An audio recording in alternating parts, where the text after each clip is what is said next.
Ladies and gentlemen, welcome to another Punk Perspectives. Today I got a very exciting one for me. I have Chris from the band Autopilot Off. Hello. What's up, man? How you doing? Doing great. And so I've been kind of reminiscing a bit, and I've been going through the Warped Tour 2002 comp. And as I do, I talk about just each song individually. And so um, one of the songs I wanted to talk to you today was from this. Um, I'd say it's an EP, right? With the song Yeah. Frequency. Mhm. Cool, man. Yeah, that was a good time, for us for sure. Okay, cool, cool. That whole time. Awesome. And that's what I want to get into. I want to ask some questions, but first of all, I want to get some questions just off my chest. And I apologize if they're redundant, but I always things I was curious about the band. So one, your band started off with the name Cooter. Is that right? Right. Yes. Okay. Can you explain how did that name come up and why the change? So, yeah, the name came up. Actually, Phil and I were in high school still. I think it was our senior year, and they had like this kind of like music showcase every year at the school called the Coffee House, and we had put together like him and myself, and then Chris Hughes, and then this other guy that we were friends with from town, and we were just kind of messing around. We were gonna be in this coffee house showcase, and we needed a name for the band. So this guy Eric England was like, "Oh, we should name it Cooter, like the guy from Dukes of Hazzard." And I was never a big fan of the name, to be honest with you, but that's what we went with for the band showcase, and then we just kind of kept playing shows locally too, and that name just kind of stuck, and it was kind of attached to us like throughout. So we kind of just kind of rolled with it, and then ended up getting sued by some other band from Alabama, some like I think they called themselves like an acid metal or some kind of weird kind of genre, but they were called the Cooters, and as we put out a couple stuff like independently, and um, started to get a little bit of underground kind of traction or whatever, and they sent us a cease and desist and all this kind of stuff. But this was right as we were getting popular enough to like um, be signed, and we at the time we thought it was a disaster, even though I didn't like the name at first. Oh my god, like we're gonna have to change the whole name of the band, and it ended up being one of the best things that happened. But yeah, it came from the mechanic from Dukes of Hazzard. Break a one. Might be crazy, but I ain't dumb. Crazy Cooter coming at you. Anybody home on the hazard net? Wow. Okay, that's funny. And then that was the reason of the name change. And then who thought of Autopilot Off and kind of why you went with that name? Well, I had been, working on songs or whatever, and there was a song that I was, kind of playing with. It never really materialized much, but the working title of it was Autopilot Off. So when we were, trying to think of other names for the band, kind of naturally kind of looked at some of this stuff that, I've been like, working on or whatever. And I kind of liked that title a lot. And the other guys did too. And then that just was like, we brought it like, what about Autopilot Off? And they're like, perfect. And it was really probably like 15 minutes of panic. And then we had a new name. So it didn't really take too long to figure out something new. Love it. I always thought the name stuck because it kind of always made me think of like turning my autopilot, like thinking for myself in a way. It's kind of E- my, yeah. Exactly. And I think that was much more in line of kind of like the kind of stuff we were kind of moving into, as we've been playing for a while. And I think, kind of was more representative, more of like what we were, about musically at the time too. So it was kind of, it ended up being like pretty fortunate, I think. I was happy at least, That's nice, sweet. And then, so let me ask you that did too. So it sounds like you kind of were friends and you decided to make a band. And did you want to just play like punk or rock music? How did that? I think, uh, me and Phil had been playing like, just kind of jamming for a couple of years, at that point, kind of starting the summer between our sophomore and junior years in high school. And we would just literally, we would play anything. And then, you know, start to get, introduced more to like, punk rock and different styles of music. My cousin lives about, 20 miles or so south of us. He was playing in bands near where he lived. And he was like into like Bad Religion, and they would play stuff from other similar bands, and they were into some weird stuff too, like Portishead and all these kind of Fugazi and stuff that I hadn't necessarily been exposed to. And I did kind of gravitate more towards the punk stuff. And then Green Day came out, and that kind of really shoved the door open wide. And prior to that too, a couple of friends had told me about like No Effects, the White Trash record. So then we kind of really gravitated more towards that style. Probably about 6 months, 8 months after we started, like just kind of messing around with anything together, and that was kind of like a style that we both really liked, and started more going for that kind of like aesthetic or sound or whatever. So Cool. And you guys are in Orange County, New York, which correct. Being on the West Coast, you think Orange County, we think LA. So where, for those who Yeah. don't know geography, where is that like Long Island or what? No, so long, Long Island's got its own scene. We're kind of like, just outside the city, like Long Island, we're in Long Island's like east of the city. We're like northwest. So we're about like an hour northwest of New York City.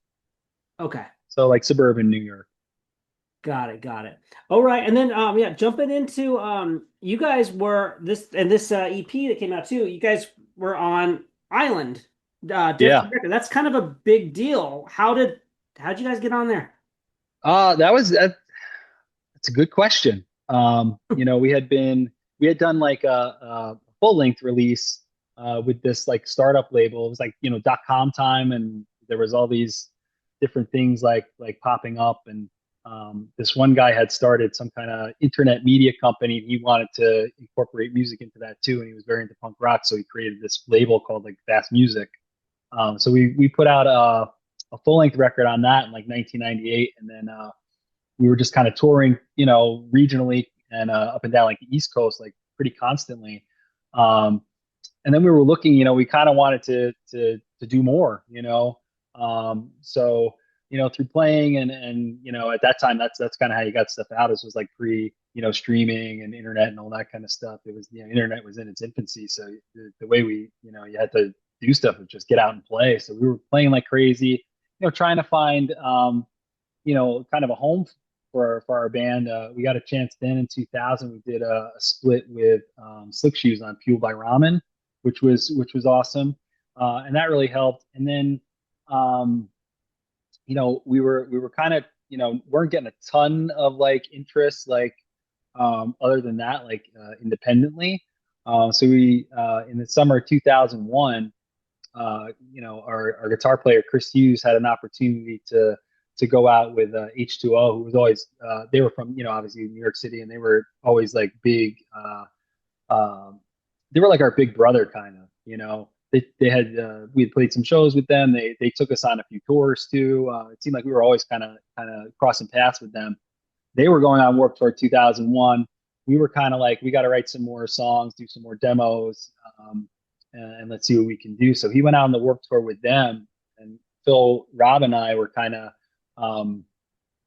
just kind of writing and stuff like that, and came up with a good portion of what's on that EP, and demoed it within like a week or so.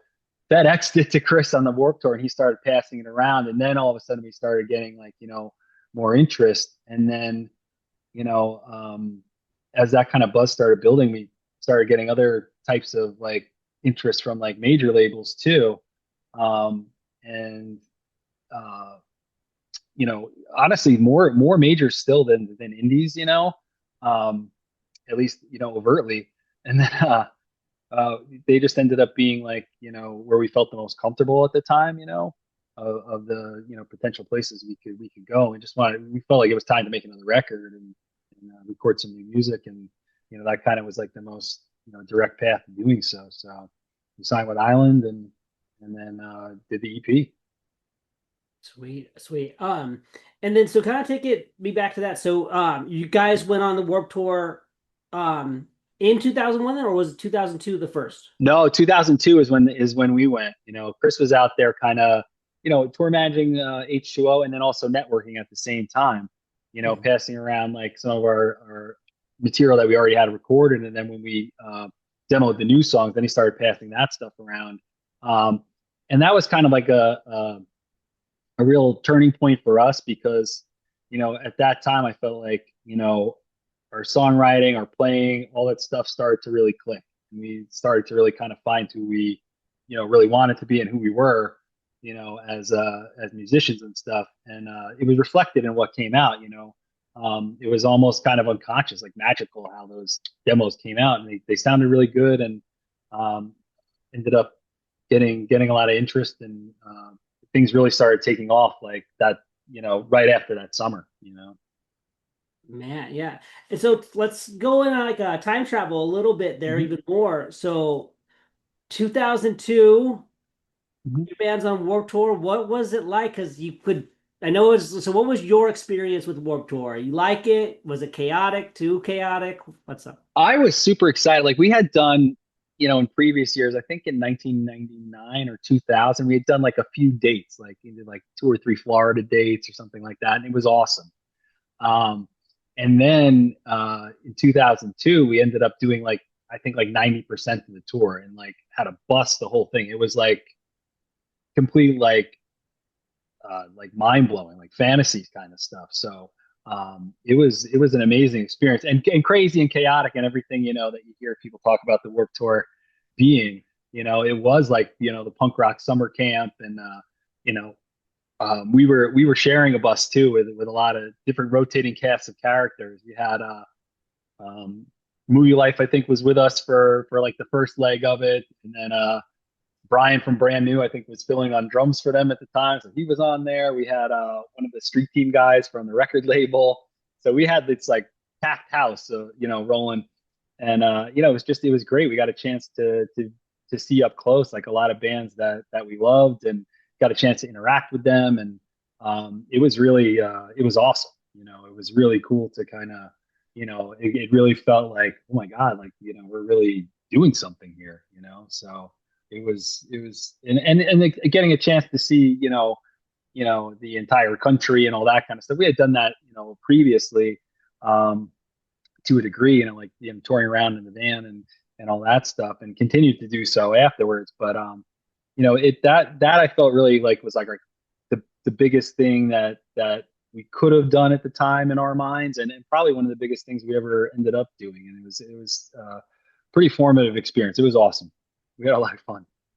Yeah, yeah, that's awesome. When you're in Warped Tour, was there any like moments there where like you realize like how big your band had become? Like, like this, like was there like a specific like epiphany or a moment where you like it sunk in?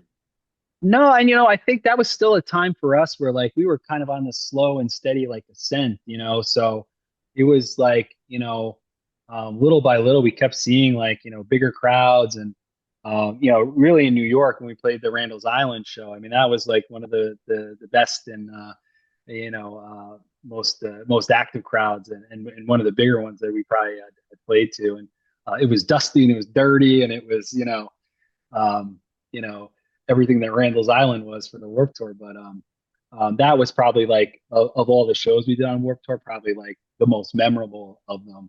But I still didn't have like the impression in my mind. I wasn't like, oh my God, we're this big band. It's just like, we're chipping away. We're people are starting to get to know us, and I was happy though that we were out there and people were starting to know us and know our songs, and not just in the New York area and some of the East Coast places we had been like numerous times, but out in like California and like Oregon and all these West Coast destinations, and um that was pretty awesome.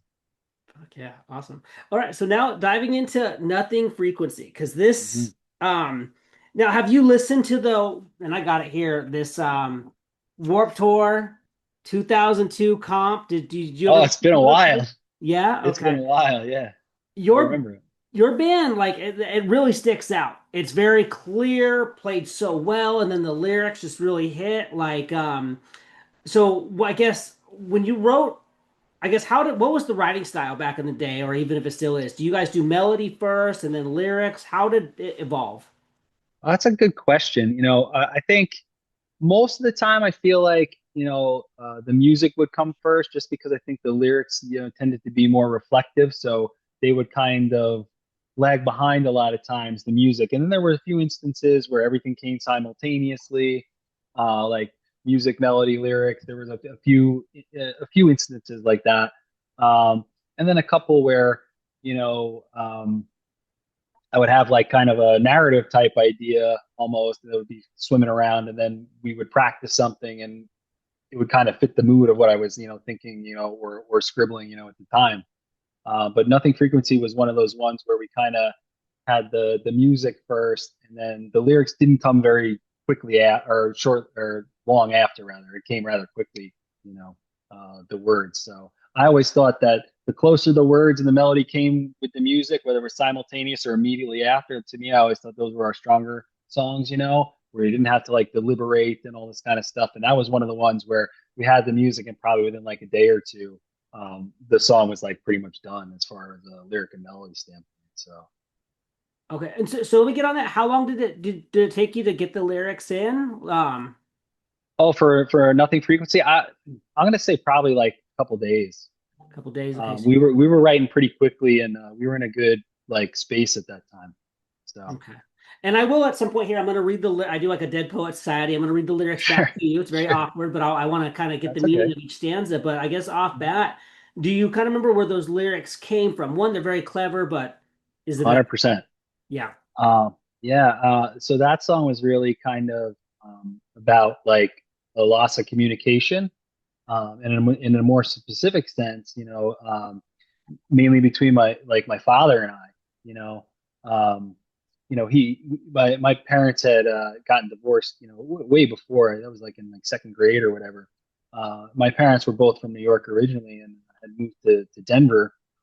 They got married, so that's where me and my sister were born. And after they got divorced, a couple years later, he moved back to New York. We followed a few years after that, and that's how I ended up in New York. Um, but he was always, kind of more of a quiet guy, a little bit intimidating too at times, to be honest with you. And there was some elements of some like tendency toward depression and that kind of stuff. And he was definitely touched by that. And some other struggles as well, but I talked to him mostly by phone and fairly regularly, and we saw each other fairly regularly. But sometimes our interactions had become like kind of, I don't know what the right word would be, but it didn't seem as deep, and it seemed like there was something kind of in the way sometimes with that stuff. So the words really kind of revolved mostly, or entirely rather, about that.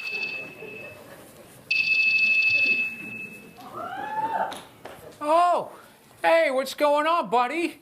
Good to hear from you. Hey, just wanted to check on you. Oh, that's nice. Well, I'll let you go. So was it like not to pre get into that, but was the relationship kind of like always like small talk, nothing really deep, nothing surface? No, there was like when I was a teenager and going from like middle school to high school and stuff. My dad was very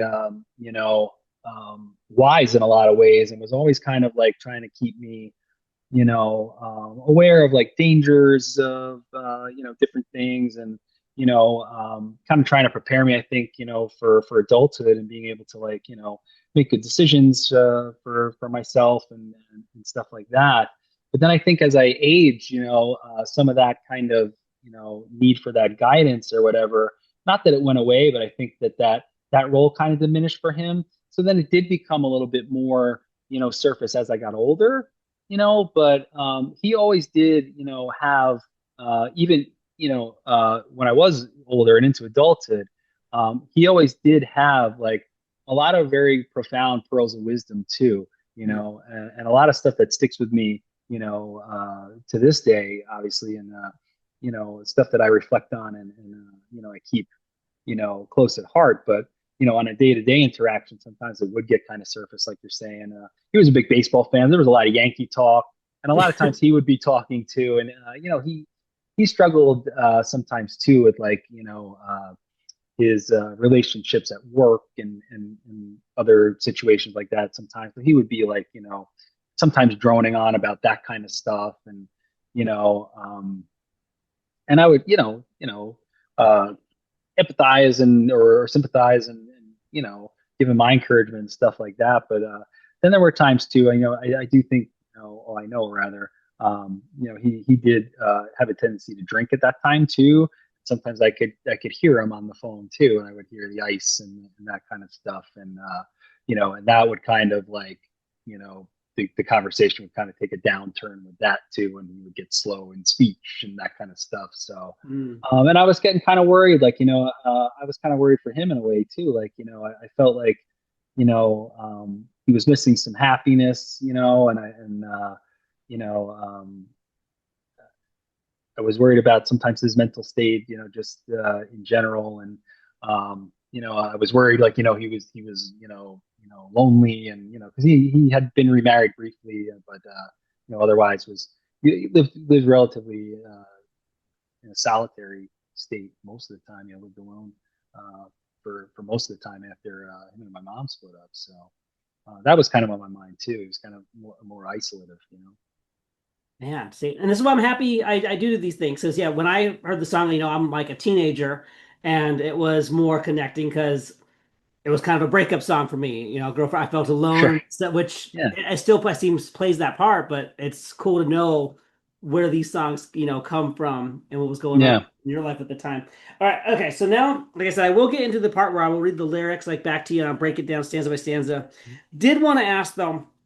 Well, not really. Mhm. I guess this is just like a little critique, so you got to bear with me. In this Please. EP that I buy, which I got because Yeah. of the Warped Tour, there was Yeah. nothing. There was no lyrics. You didn't put the lyrics in there. So, We didn't know. I mean, part of it we were just doing like just a simple open insert and stuff, and hmm I think we kind of did it at the time, like, that was a big thing when we were, when we were coming up, like, album art was like a big deal, and like, there'd be some, we did it in the full length too, where some of the lyrics are there but not all of them, hmm and it's kind of incorporated into like the different art and stuff. But you know, in some records you'd get like, all the words and all that kind of stuff, and other records you would get none of them. So I think, with how small the insert was, and like just kind of wanted to keep it, you know, I guess almost sterile in a way, or austere was kind of how, because Rob did all the graphic design, and I think he wanted to try and keep it kind of, pretty minimalist. And we were like, we're just gonna leave it as it is and let it, speak for itself and whatever. We didn't put the lyrics in. Maybe we should have. I don't know. Like it says, kind of did the same thing as I remember. It was like a bittersweet to where, because yeah, it's 2002, so I'd have to like go on my computer and load it up and try and Yeah. find lyrics, and if I was lucky. And so, and then with it not being in there, and with nothing frequency, there's so many like little things that, I was kind of curious on what you were, singing about. It just made Sure. me listen to the song that much more, though. So it kind of Uh, worked, I guess. So, uh, yeah. So let me jump into it. So I'll go into here. And this is such a great song, man. Thank you. All right. So there's a static in the atmosphere, a constant interference that is killing me. I'm losing the connection here when all the frequencies are down and the silence seems so loud. Mhm. Love that last line too. The silence is loud, which is just really great. So I guess with that, I guess your dad's on your mind, and was Mhm. there something that made you want to start writing about like frequency? Like what, how, where did this, do you know? I mean, that's a good question. There was a movie at the time, like, in the late '90s, a movie called Frequency, and I think the story kind of revolved around. I remember, it's been a long, long time. I think it was like a fireman whose father had died, and he was like communicating to his spirit or something through like this radio or something like that. So, and kind of thinking about that and thinking about just communication in general, like if you had a bad phone connection and it was staticky, and, and then that title of that movie, that Frequency, and then that also kind of like, like walkie talkies or CDs and that kind of stuff. I think that's probably where that came from. Man, okay. See, that's cool. And that's exactly when I remember listening to it again, broke up with the girlfriend. So when I'd call, no answer. It was like kind of the same Sure. idea, but I need to check out that movie now. Um, and then so then it goes into that's why this system is shorted out. Programmed restraint before the shutting down. This system shorted out. Memory fails during the crashing down. Mhm. Lyrics right there. Yeah, yeah. So yeah, I guess like the system part of it would be like our relationship. Um, and the shorting out was just kind of, it was seeming like it was getting like, not dysfunctional, but not as connected as it was. Um, so the system shorted out. The programmed restraint part was definitely more about like, the presence of like that underlying like tendency towards depression. And and that's something that, unfortunately inherently that I kind of got too. Um, so, just kind of being more guarded and kind of more down. Um, so that's kind of where that was. And then so this system shorted out, programmed restraint for the shutdown. This system shorted out. Oh, the memory fades part out. The memory fades Mhm. kind of, was just kind of, I guess maybe more like an acknowledgement that like, my dad wasn't getting much younger, and kind of like this loss of kind of like youthfulness or hope or those kind of things, um, and then kind of like um, our kind of relationship kind of crashing a little bit too. I was feeling, the shutting down was just kind of like again another reference to kind of like that depressive and whole kind of stuff. You know. Yeah. Man, let me ask you too. So, where would you, when you'd write your lyrics, would you have to do it like alone, or could you write it amongst people? Would you be sharing it while you're writing? What was that process like? Most of the time it was solitary. I did a lot of writing like late at night. I felt like most of the time like that's when I don't know if my mind would relax or something or whatever, and a lot of that would kind of surface at that point. Um, Although sometimes I would kind of be it would be turning in my head like all day long doing what I was at work or doing whatever I was doing during the day. I would kind of like have like the song, whatever song was on deck that I was kind of trying to work out would kind of constantly be playing, and I'd be messing with like, whether there's a rhythm of the words or the melody or whatever. Um, Sometimes I would like sing nonsense to like songs too, and then certain, endings of words would or certain vowel sounds or consonant sounds would you know, sound good, I guess, with like wherever the music was, and that would lead me to um, some thoughts or some ideas of, what I could make work, subject wise with some words and stuff like that. Um, this one was more like, kind of just had the melody idea and just the words kind of just came out. Man, okay, yeah. So I had to ask that. Such good lyrics, and then this last bit too. I think the imagery of it's great, and I'm curious if it's real too. Did you ever do this? So and I'm screaming at the satellites. And I'm watching all the screens go black in front of me. I'm sending out a prayer tonight because all the frequencies are down and the silence seems so loud. I love that first line of scream. So you're just out there screaming in the air, right? To the sky is kind of what I. So I did know. you ever do that, or where? So Well, I mean, I think it was kind of just kind of to kind of paint a picture of almost like desperation, like these things are failing. We can't get these to work. Like the last thing you would do would be like, come on, like almost please work. That was kind of I guess where that was coming from. And again, like the satellite thing just kind of came in with the idea of like different forms of like communication and stuff. And then I don't know, I just kind of imagined with that like people in like the NASA thing and they're watching whatever, and then the screen's like just kind of sequentially going out.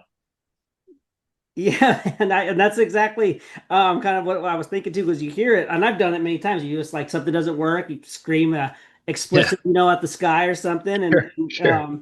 yeah, so that I mean that was That's probably one of my favorite stanzas of the whole song. Okay, and then it goes back into that's why the system is shorted out, programmed restraint before the shutting down. System shorted out, memory fails during the crashing down. Then it goes into and as it's starting to fade out, and as we're heading underground, well, there's a pessimistic side of me that knows that this might never turn itself around. Yeah. Unfortunately, or fortunately rather, it did turn itself around. So update there. But yeah, that was just kind of an acknowledgement too of like, um, you know, I'm becoming an adult. My dad is getting older. What wasn't good about taking good care of himself? He's passed now, but you know, but at the time, like, and as a kid too, I mean, he was like a big smoker. He smoked like Camels with no filter, and I was always worried he was, going to get sick from that, and like, and in my mind, it's like, um, this, it seems like our relationship is kind of like, there's some impediment there, and he's getting older, and like, we're heading towards like, heading underground, like quite literally, um, and I was worried, like, what if like nothing changes? What's going to happen then, but he did like really have like kind of a renaissance, which was nice. My sister, when she had her son in 2007, that was like a landmark thing for my dad. He stopped drinking. He became a lot more, joyful, in life.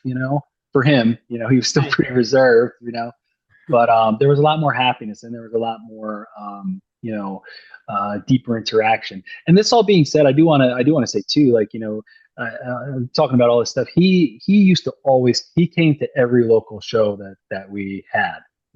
We played in Jersey. He lived in Jersey, so if we played in Jersey, he was there. If we played in New York, he was there. If we played like, anywhere within like, driving distance, he was there.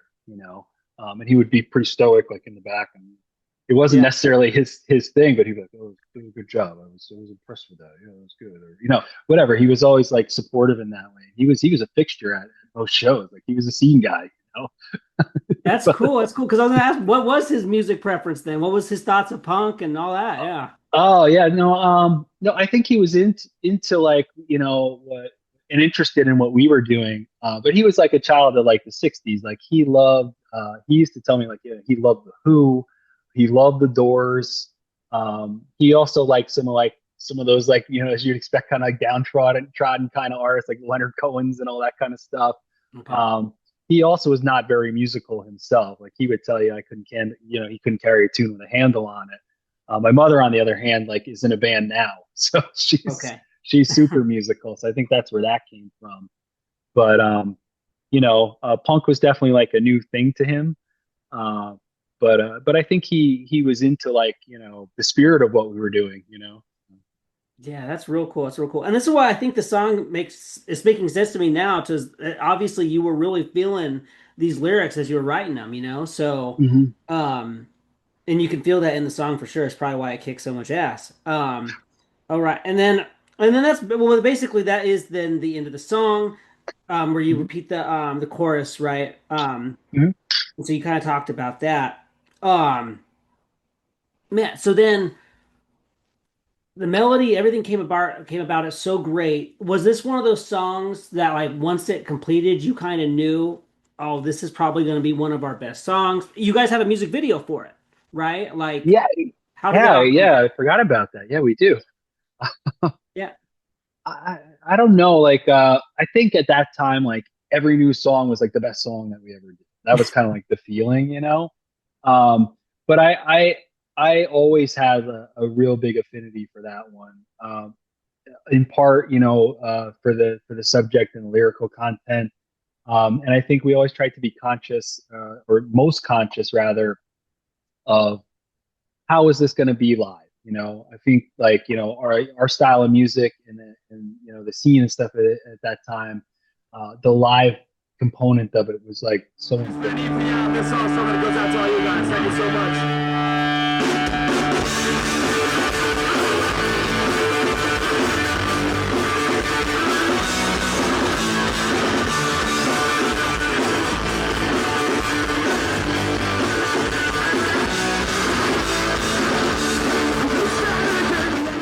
essence of the whole thing, that kind of like experience and interaction. So I think the way that the groove that song really lends itself to that, like with the stops and the guitars and the kind of like the jumpy kind of drum beat and that kind of stuff with those octaves. And definitely for sure, like even when we were writing the music before the words had come behind it, it was like, I think this is going to be a good one. This is one I really like, and I think that was a feeling amongst all of us too.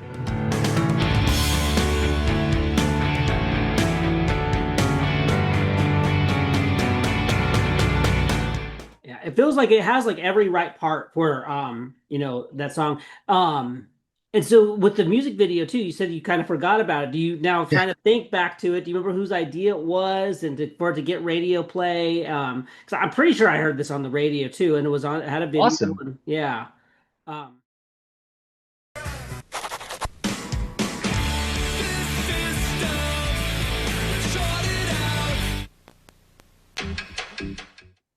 That kind of came about.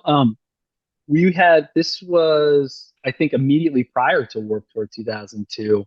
mhm. We were out on tour with Movie Life, I think. And we were out in California. Excuse me. The label had said, we have a guy who's wanting to do music videos and this kind of stuff. Why don't we have him come out to one of your shows? We can get some live footage, and then he's gonna, add some other stuff to it, and we can just kind of make a video for it and see how it goes. So for us, it was like, I think probably one of the reasons I forgot it, we were just kind of doing what we were doing. We had a show at the Troubadour, which might have been like the first or second time we were there. I think it was Movie Life and Thursday and us. I don't think we weren't part of like, I think Movie Life and Thursday were on tour. We happened to be in California. So that was kind of like a one-off show. Okay. And it was awesome, Yeah. But the director, the videographer came out there and just there was a couple different cameras and they kind of shot our performance and then kind of worked that in with some of the other graphics and stuff that they did and put it together. And then a few weeks later, we saw the cut of it and we're like, oh, this is cool. And then that was it. That's the video. Easy work on your part then. Yeah, absolutely. Okay. That's really cool. And the Movie Life, that was also a real fun band. They're from New York too, I believe, right? Long Island. Yeah, they're Long Island guys. Yeah, we toured with them a few times, and they were like simpatico with us. Like we were kindred spirits in a lot of ways. Some of our best friends from those days. It's funny because again, this comp was such a gateway to so many bands like yours, and Movie Life is one of those gateways too. They're on here, but enough about. So, do you remember when the selection for this song to go on the Warped Tour 2002 comp? Do you know how that was? Did they ask you like, what do you want to put in there? How does that go? Yeah, I think that was a submission, and I'm trying to remember too, like if I had been thinking about this. I can't remember if we had demoed Nothing Frequency before doing the EP or if we only recorded it that one time on the EP. I don't know if it was included. Like it definitely wasn't on like the little demo thing that we sent. We had recorded a bunch of songs and it was written around the same time that we did that demo that Chris passed around on the Warped Tour in 2001. But I can't remember if it was like an alternate version. Is it the same one from the EP on the Warped Tour? Yeah, it is. Okay. And it's funny too because it's like again they have like little pictures and everything when they talk about like where to get it. Because back in the day, there was no Spotify and such, especially with punk music. Right. I would get these comps for like $5, and then it would basically be my shopping list to go and then look for these things, and then also to make sure I see you guys next time on Warped Tour because there's so many different bands to select from, and it always felt like we missed out on the right band, but it was very cool, that comp. So I was curious if did you get any, like, did they give you any money, or is just like all just like you sent them out? Or yeah, that was all like promotional, and I'm pretty sure that with they probably contacted either through our label or manager or whatever. we're going to include you on the compilation, and then we probably had the discussion like which song should we put, and went with that one. But I do think it's one of the of that EP that's probably the most like listener friendly of all the 5 songs. So yep. Yeah. So that probably was a pretty easy decision. Okay, that makes sense then too, and that's what I always thought too. Because I mean, those comps I couldn't see them making. I mean, I still had the sticker on it. It was $5.99, so it's like Mhm. they're probably not making a killing selling the Right. work comps, right? So, Yeah. um, okay, so then now I wanted to ask you too. So when you play this song, and I guess tell me if even if you do you listen to your music often? How do you feel when you listen to your own music? Oh man. I wouldn't say I listen to it often. Every once in a while, I'll put something on if I wanted to try and relearn some of the songs.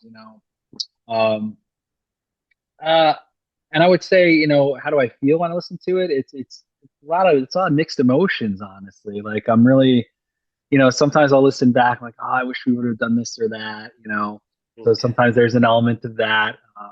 A lot of times there's an element of like, man, that was so crazy. Like, did that really happen? Like, kind of disbelief and like, kind of feeling like, kind of some gratitude for how lucky we were to do that. And then there are other times that it can be really bittersweet too, because that was really something that I was hoping we would do, in perpetuity.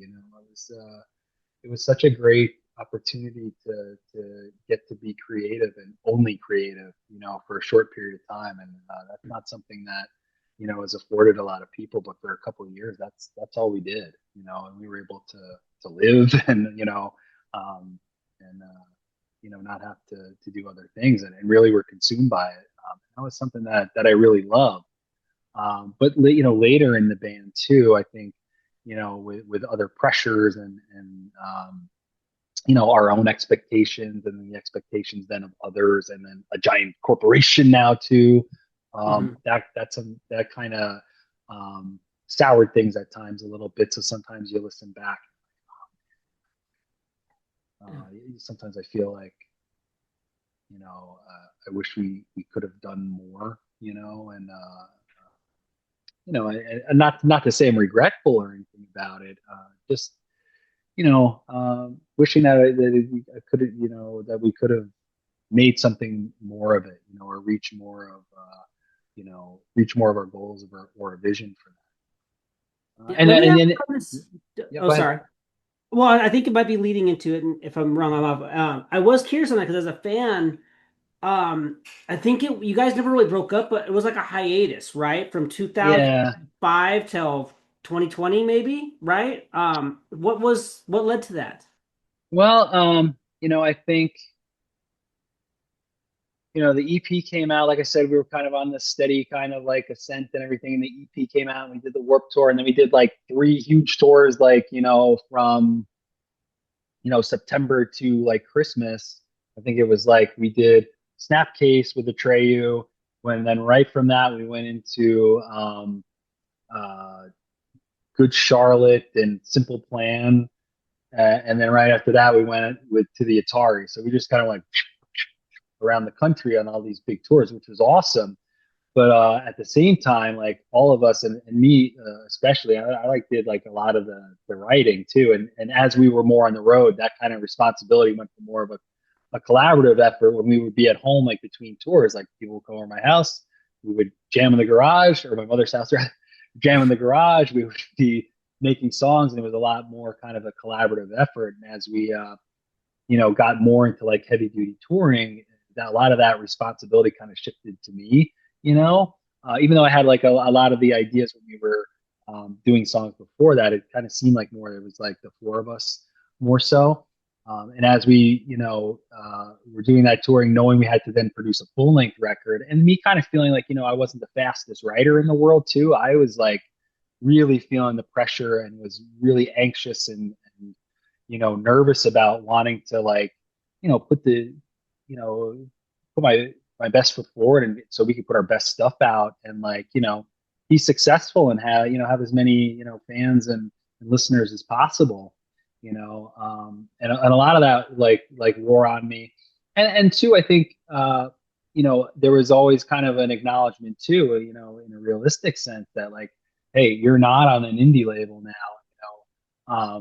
You did sign to a major label, so as much as like we may have like the ethos, like we just want to write the songs we want to write, and that is how we approach it. There was an acute sense in my mind too of like, hey, if like we may be in the business of just writing the best songs we can, but they're in the business of selling records. So what if those two things aren't congruent? And this totally flops, and I felt a lot of responsibility for that too. And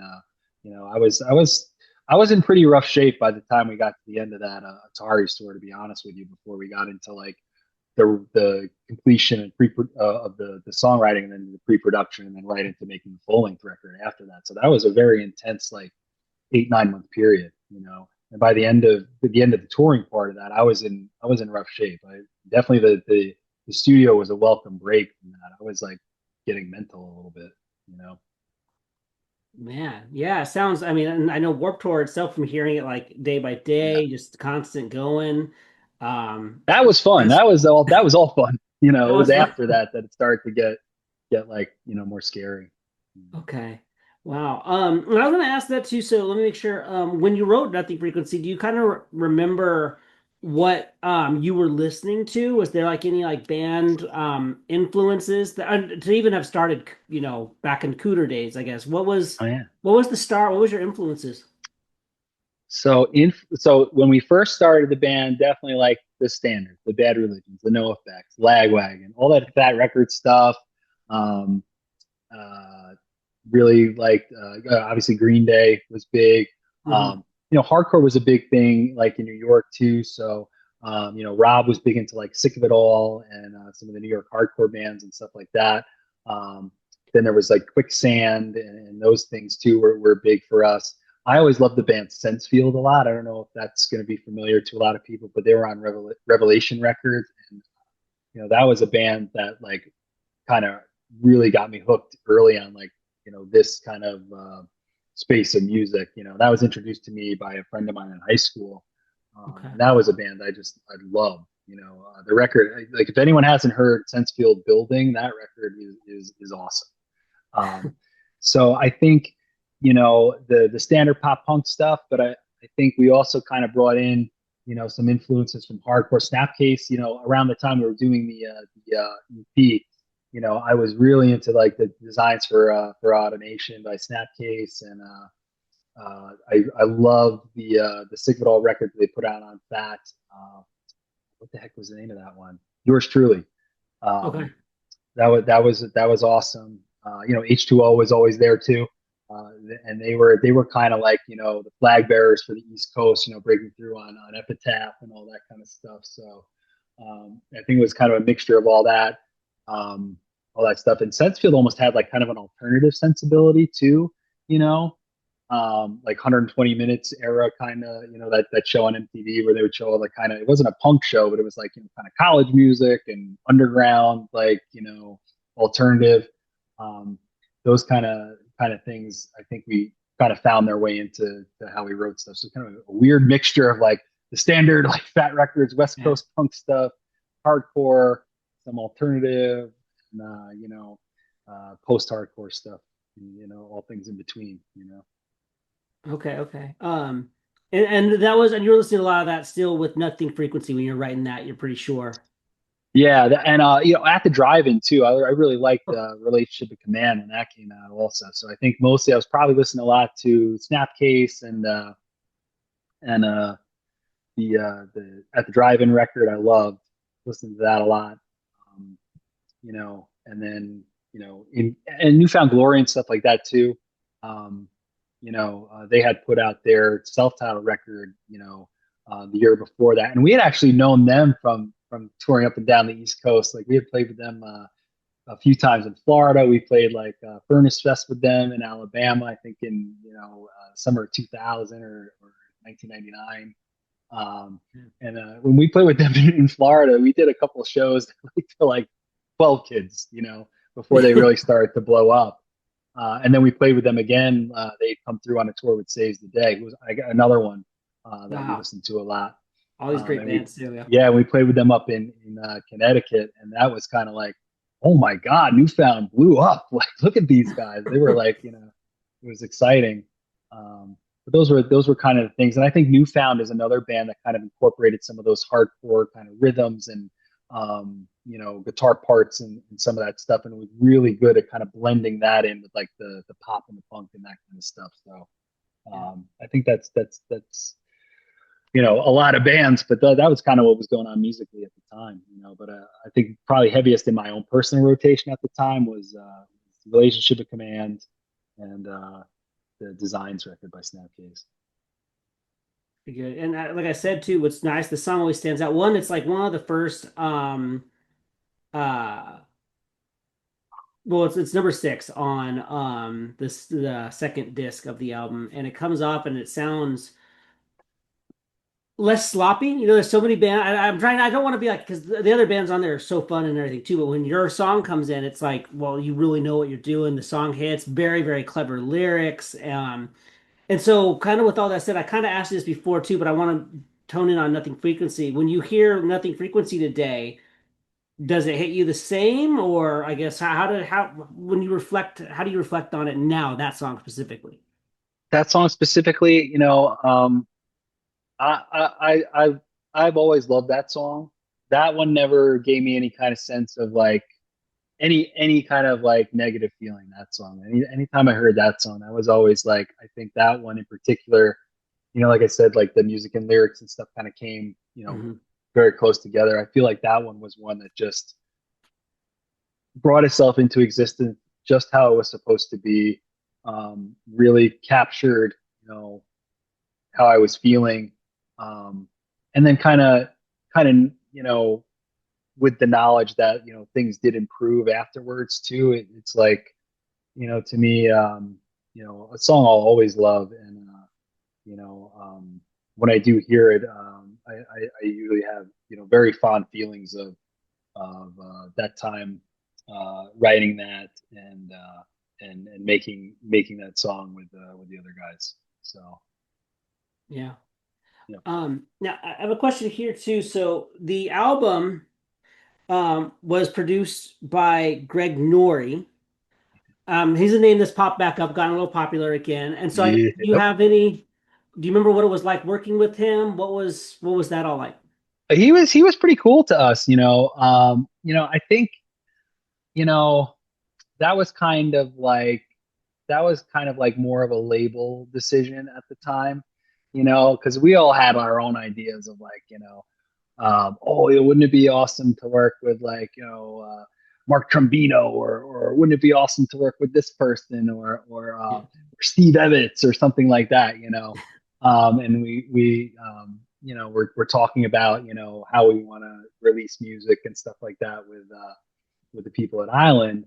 And at the time, you know, Sum 41 was on Island too, and he was, you know, their manager and this kind of stuff. So Rob Stevenson, who signed us, is like, I think it would be a great idea if you guys did, you know, your record with Greg Nori. He's worked with some, him and Derek like wrote, you know, a bunch of stuff together. And in my mind, you know, I'm thinking like, who the F cares? I want to work with Steve Evans, you know? You know, and I'm like, whatever, you know. And I was like, look, you know, we're gonna be who we're gonna be no matter what. So whatever, we'll try it out. So we actually, Chris and myself had gone up to Toronto like prior to even working. Like, why don't you guys just like, you know, hang out? You know, you guys can work on some music, see how the vibe is, and if you get along or whatever, you know, we'll move forward with that. And if you guys really don't work together well, then we'll find some other way. So we went up to Toronto. Greg was totally cool to us. You know, I know there's been, you know, controversy of like whatever went on, you know, between him and Derek. From you know, from our experience, there was never any kind of inappropriateness between us. There was never any kind of weirdness or anything like in that sense. But you know, we as a band collectively, we you know, kind of bust each other's balls all the time, and like, you know, it was always verbal tennis back and forth, like just kind of, you know, ragging on each other and all that kind of stuff, and, you know, making jokes, and he kind of fit right in with that. So it was like, you know, maybe I was wrong about this Greg guy. I was like, he's fine, you know, like I think we can. after that initial trip, we're like, yeah, let's work with Greg, and then I think a month or so later, then the four of us were up in Toronto and in Mississauga, I guess, which is like right outside Toronto, and we Mhm. were at Metalworks Studio working on the EP. But and then we worked with him again on the record too, on our full length record. But he was always a pretty normal guy to us, and like we got along with him well. We did like with any producer and stuff, you do butt heads about like, oh, I don't, I think this part should go this way. No, do it this way. I'm telling you, no, I want it this. So there was always some of that like, debate back and forth about like, song, structure and that kind of stuff. But I think for the most part, he did get us to perform well and, really did help us kind of like, put out the kind of songs that we wanted to put out and the way we wanted them to be. There's really only a few little things here and there that I'm like, I think I was still right about that. But Yeah. in the totality of things, I think it was a pretty good working relationship. Like to hear that. And so on and I guess just on the production of I guess we could do the EP as whole, but nothing frequency. Do Mhm. you remember, was there any like different thoughts and evolution of the song, like even from the bandmates, like of how it kind of came together, or was it pretty just everything clicked or what? Yeah, no, like on the EP, there really wasn't much that we messed with. Like a lot of those songs were like pretty much in their finished form. Hmm. There's a song on there called Indebted that we had put on another comp that we had demoed previously, and put that out on a comp. And that one, it didn't really, I don't know if that song was fully complete, really. It didn't really have like a true chorus or anything. So that of any of those five songs, that was one that really needed, more work and attention, but the other ones that we did, and we also did another song called, the heck was that? We did a sixth song that was a B-side and then went on some other comps, but it was never on anything else. I forget the name of it. Oh, Raise Your Rifles was the name of it. And even that one, I mean, that was kind of like in its complete form. So with the EP, it was more like those songs were pretty much ready to go right off the bat. So there really wasn't too much like monkeying or tinkering around with anything except for that song Indebted.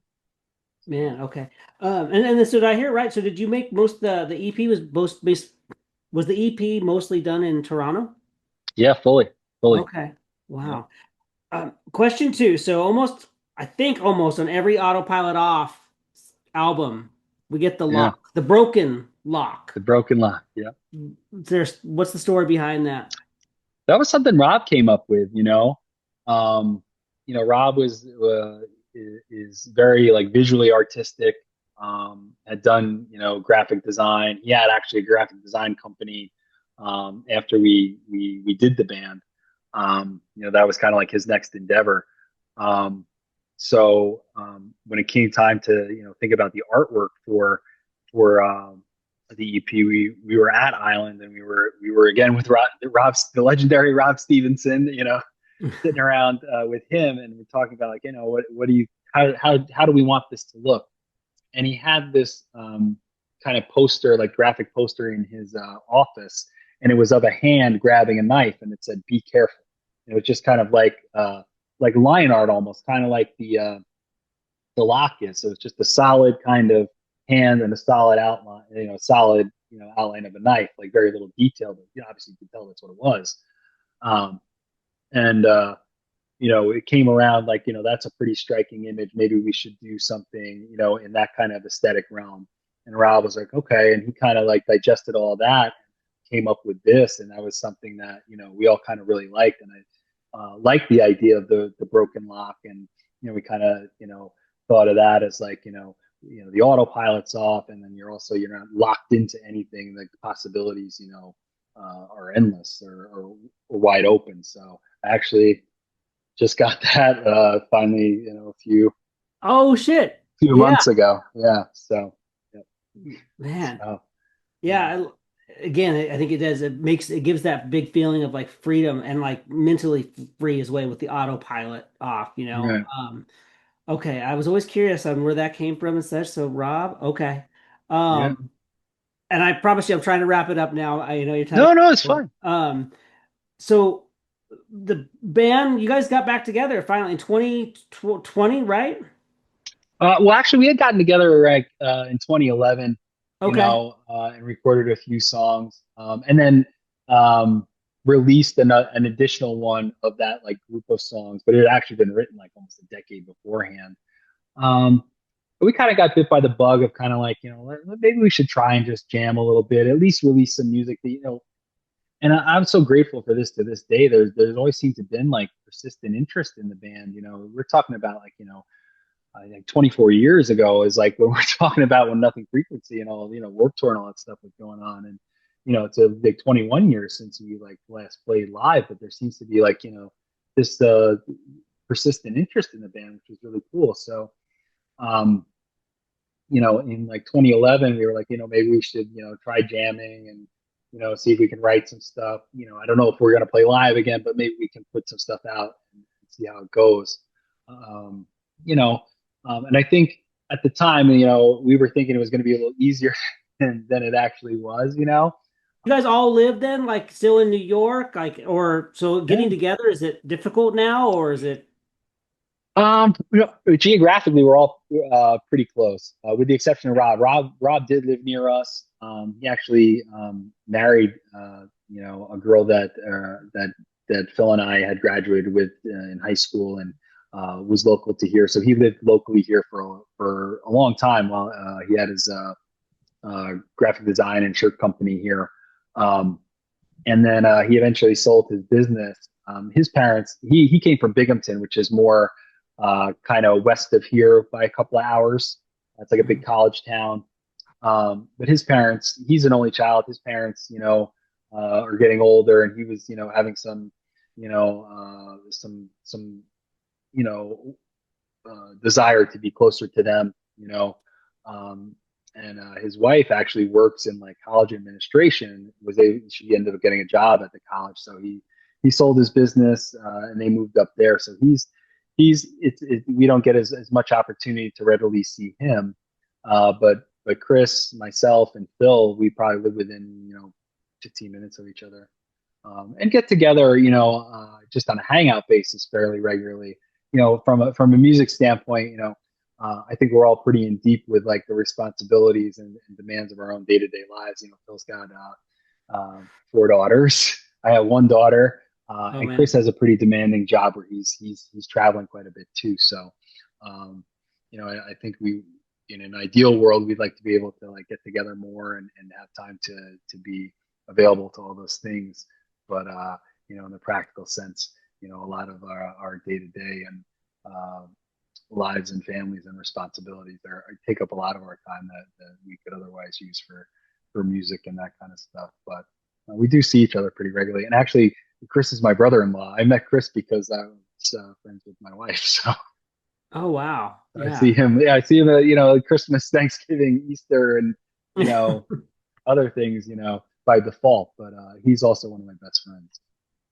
Damn, that's cool. And so I think it leads up to like the last question. And so now I'm kind of fearful for it Mhm. because I think I might know the answer.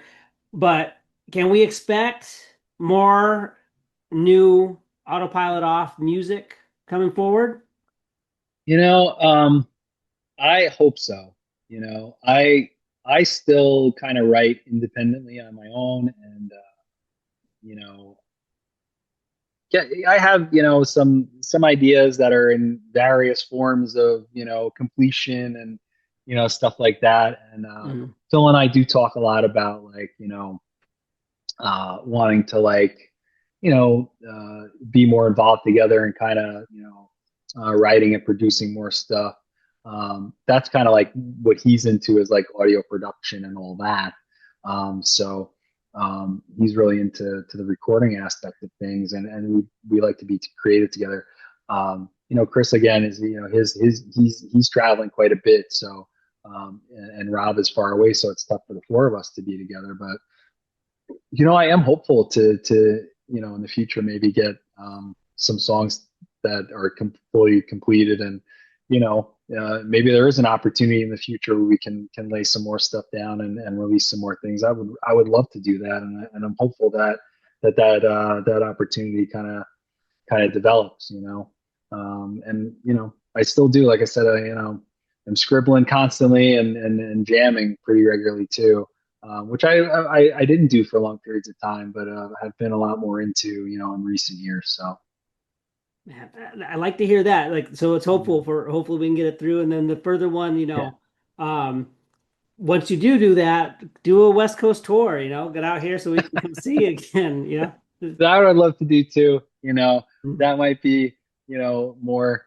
that would take a lot more, I don't know what the right word is, a lot more luck or good fortune or whatever. But I guess anything is possible. But I don't know how likely that is. But I would love it. I would jump at the chance to be able to play music and play live and tour and stuff like that again. So Yeah. Let me double check. I think I got everything, and then I can let you go back. Thank you again, man, so much for doing this. I've been just yeah, reminiscing going through this tour comp.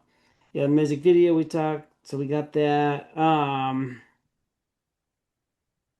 Yeah, I think I got um everything fine. And I guess to that point, you kind of answered that. Yeah, so when there was that hiatus, every one of you guys though stayed on good terms. You're like that's what's cool now is today you guys are still all friends, right? So 100%, 100%. yeah, yeah. Like I said, we hit some rough waters, a little bit, Mhm. as we were hitting the end of the band, and I think because some of us had like that innate sense that like you know maybe this didn't go off as well as we were hoping. We're gonna have to dig back in, write some more songs, continue to tour, and I think that was kind of coming in conflict with like things we wanted to have happen in our own lives, like get married and Yeah. start like kind of another phase of life, and that wasn't going to be really realistic if a um, our record didn't do as well as hoped, and b if we were going to be from a time commitment standpoint like constantly on tour, constantly writing and that kind of stuff. And I think we probably could have done more stuff, but it would have come at the expense of like the families and relationships and stuff that we have now. So I think it was kind of like an understanding between all of us too, that we all kind of were able to be honest with like where we were at as a band, and needing to kind of stop for a while and do these other things. And then we kind of called it a hiatus because we're like, all right, let's see what happens. We get Mhm. married. I think Phil got married the year before. Then Rob and I got married the same year. All our other friends were getting married at that time, and we're like, well, let's see how this goes. If we go back to making music, we go back. But um, it's we went on to our other phases of life, and that's just how things grow and evolve. So, um, Yeah. but I'm grateful for that too. Um, I'm happy with what I do. I am grateful and so happy to be married now. Geez, what is it, like 21 years almost? Yeah. A beautiful daughter, and maybe some of that stuff never happens if we're like, yeah, let's do another record. We gotta keep this rolling. So, and who knows if the record hits big and we keep doing it? I could be dead now. You never Mhm. know. It was really, kind of spiraling there towards the end. So, It um, sounds like it was brutal, going through all that. And then, yeah, like you said, everyone had the same thing on their mind, I guess, too. Marriage, marriage, marriage happened after that, right? yeah, So, yeah. how old were you when this EP came out? 2002. Oh gosh, 2002. Let's see, 20, like 22, 23. Damn, such good fucking lyrics, man. And the song Thank you so itself much. kicks ass. I really thank you. Like I said, it really helped shape me. Definitely meant something different to me than what you're writing about. And that's why I like doing this thing, finding it. And it all makes sense. And I think it makes sense to why the song is so raw and honest. When I hear it too, that's what's awesome about it. So thank you. I appreciate you sharing that too, because I love that the name of the show is Punk Perspectives, because I never really had like another perspective on the song. And but when you put in a relationship context, it does make a lot of sense in that way. So that's really cool to hear how like you interpreted it also. And I'm just so glad that you asked me to be on here, and and to be able to talk about this stuff, and for your interest and everybody else's interest in these years later, it's really it really means a lot, and I'm grateful to be here. So thank you for having me. Awesome. Thank you, man. Yeah.